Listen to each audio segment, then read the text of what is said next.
there are some common criteria that most of the donors are going to ask for.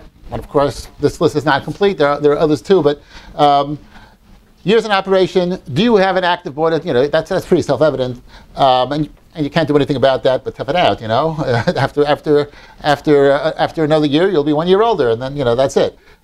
Keep an eye, by the way. If you looked at a certain website and it said you've got to be around for 3 years, and you're 6 months away from being around for 3 years, put it on your calendar. Come back in 6 months. Don't just forget about it.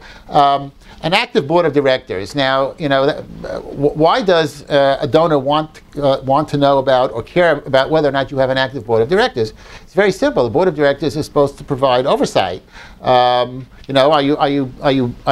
Are you functioning with efficiency? Are you functioning with integrity? They're putting their own, these are usually, business people, successful people. They're putting their own names and reputations on the line for your organization. They want to make sure that it's legally compliant with all filing and tax requirements and so on. So board of directors are important from the standpoint of a donor because of that oversight. And don't overlook the fact that a board of directors is important in and of itself, because successful business people can probably provide you with access to their circle of fellow successful business people, which is a wonderful way to raise funds, and B, because they can provide you with valuable business knowledge, business experience, expertise, maybe access to to personnel, maybe access to volunteers, and that's a whole other subject in itself. And we've got a whole course sequence on board of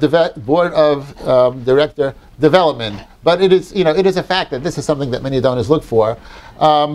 Neighborhoods, population served. Again, it's pretty self-evident. Your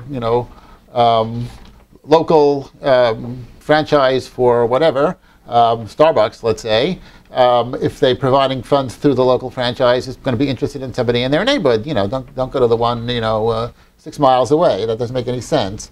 Sound fiscal controls, audits. I mean, you probably are all aware of these various compliance requirements, many of which have some form of paperwork associated with them, and you will be asked to produce that paperwork.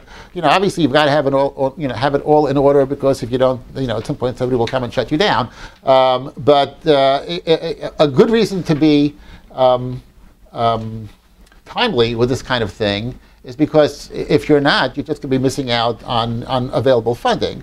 You could apply for one extension after another, to file your taxes, and it's perfectly legal to do that, provided you get around to it at some point.